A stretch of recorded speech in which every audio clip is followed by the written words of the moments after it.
if there's a team in the Eastern Conference that shocks everybody and kind of has a run last year like the Pelicans did, the Grizzlies did, where it's a young, up-and-coming team with superstars that break out and prove that they are true go-to options and, sneaks away with the number one seed 25 or so games into the year, I think it's the Indiana Pacers. Behind Myles Turner, behind Tyrese Haliburton. They have a couple of really, really good stars in place. They go out, they sign Bruce Brown to a nice 1+1 deal. They also bring in Tyrese Walker out of Houston, who I really love that pick. I also love the Ben Shepherd pick and the Isaiah Wong pick. Love their draft overall. So I'm here today to tell you why this Indiana Pacers team could be the most slept on and most surprising team in the NBA. Before we get started, make sure to like button and leave me a comment down below as it really helps us out in the YouTube algorithm. And make sure to go hit that subscribe button because it really helps us out as well. Also, there's a 97% chance you're not subscribed, so go and change that right now. It'll mean a lot to me. We're trying to hit 10K by the time the season starts. Now let's go ahead and get started looking at the big money. Bruce Brown really raised his stock as an impending free agent during the Denver Nuggets NBA Finals run. He's got a 2-year, $45 million deal, but the second year is a team option. Huge X factor on that championship run, like I said, for the Denver Nuggets. Dude was a stud for them, was their sixth starter per Mike Malone, 11.5 points a game, 4.1 rebounds, 3.4 assists per game. He was really good. And, he's still not that old. 48% from the field, 36% from three, 1.1 steals, can defend almost any position on the court. I mean, this is a perfect ad for a Pacers team that, one, needed wing depth, two, needed bench depth. I think he will start, though. But he's going to be, for the Nuggets, he was like their sixth starter. They needed wing depth, like I said, and I think this is going to be the perfect ad. He brings championship DNA to this squad, which is what you need with young teams. And yeah, you had to overpay a little bit, but I think it's going to be worth it. And I love the 1+1 deal. That makes a whole lot of sense. Now, they had a big-time draft as well, starting with Tyrese Walker, who in my opinion could be the new starting power forward for this Pacers team. It'll depend upon, the Obi Toppin situation, which we will cover later. But as for Tyrese, he's still a little bit raw. As a prospect, the offensive side of his game is still coming along, although there have been plenty of flashes while he was at Houston. I think he will be the long-term answer at the 4 for the Pacers when all is said and done. Maybe not this year, but definitely next year or the year after.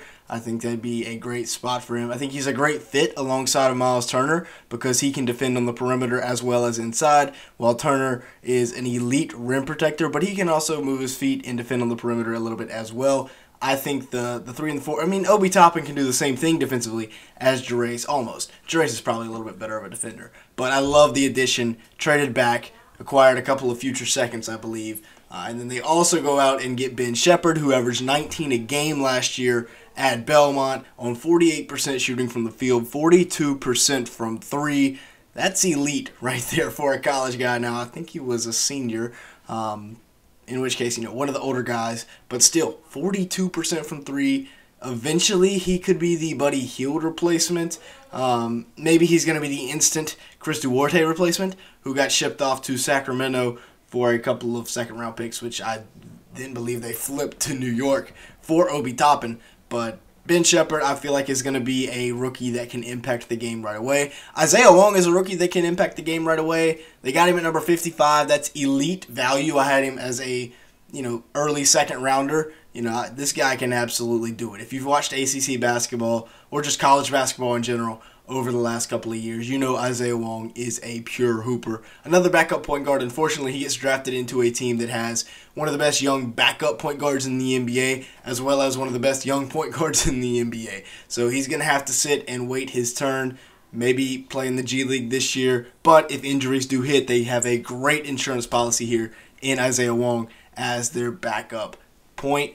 Nimhard, like I said, great backup point. So maybe Isaiah Wong doesn't stick on here in Indiana, but I think he's going to stick on somewhere in this league. And then Obi Toppin, an absolute steal from the New York Knicks. 2 second-round picks for a guy that was drafted with the 9th overall selection just 3 years ago. That is pretty dang good value if you ask me. Like I said, former number 9 overall pick. He's a guy that last year only averaged about 7.5 points a game, 2.8 rebounds, 1 assist. Now, those numbers obviously don't really jump off the screen at you, so you might be a little confused as to why I'm so excited for them to bring in Obi Toppin, but the potential overall intangibles are there, and he put up those numbers in only 15 minutes while shooting at 45% from the field and 35% from three. If he continues to expand his game beyond the arc, he's going to be trouble. I mean, if you're doing East Bay's in-game on TJ McConnell, you know you got some bounce. And speaking of something big, whoa. Pause that. The big money here is Tyrese Haliburton. 5 years, $260 million rookie max extension. But he has proven himself as one of the next great young point guards in that generation with like LaMelo Ball and company. 21 points per game, 10.4 assists, and 3.7 rebounds. Melo got that extension, and potentially Anthony Edwards, I think, is the other one that got that big long-term extension. Tyrese definitely deserved it.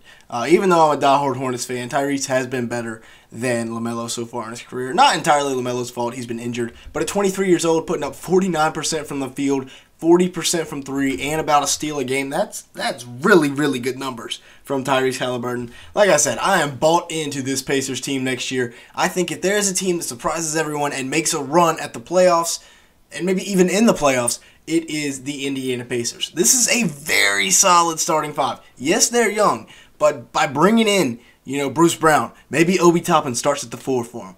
This is solid right here. You bring in the vet with Bruce Brown. Myles Turner, seasoned vet at this point. This is like his 7th season, something like that. Tyrese, he'll be going into his 4th year. Correct me if I'm wrong in the comments below. 4th year in the league. Yeah, because LaMelo's going into his 4th year as well. Same draft class. Ben Mathurin will be a sophomore, but he was hooping last year. Also hooped up in the summer league. And then Jarace Walker is a guy that I think defensively, he's going to make an impact right away. Underrated facilitator. We saw that at the Summer League. And then also, with the offensive game improving every single day, I think that he is going to be a guy that can make an immediate impact on this Pacers team. Now, let's take a look at the bench here. Andrew Nembhard, backup point guard. Very, very solid in that role. He was one of my favorite prospects in last year's draft class. I had him ranked, I think, top 25. Pacers got him at the end of the first.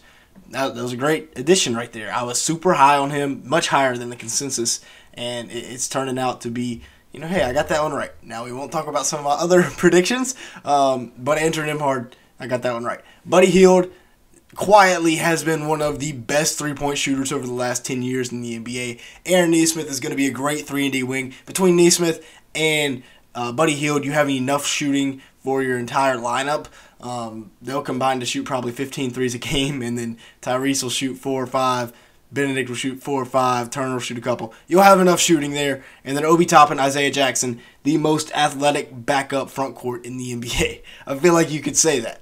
And they have depth as well. Ben Shepherd, he's going to be making an appearance at some point this year. He's going to be getting PT. Same thing with Jalen Smith. Same thing with Jordan Nora. Same thing with Isaiah Wong. I feel like all 4 of those guys at some point this year will make a entrance into the rotation and will play meaningful minutes. That's just a bonus of having so much depth, is that many, many guys can contribute to the squad. The rookies may spend some time in the G League, but this doesn't even include TJ McConnell, who is still sticking around in Indiana. This Pacers team, I've said it a couple times in this video, this is the team that if there's a team to surprise everyone and make a run, it's going to be in Indiana. You can mark my words. Remember this video whenever it comes out, early August. So with that being said, that's going to be it for today's video. Thank you so much for watching. Make sure to like button and hit the subscribe button if you did enjoy at any point. Like I said, trying to hit 10K by the time the season starts. And if we do that, then hey, maybe we try to hit 15K by the time the season starts. Anyways, with all that being said, thanks so much for watching today's video.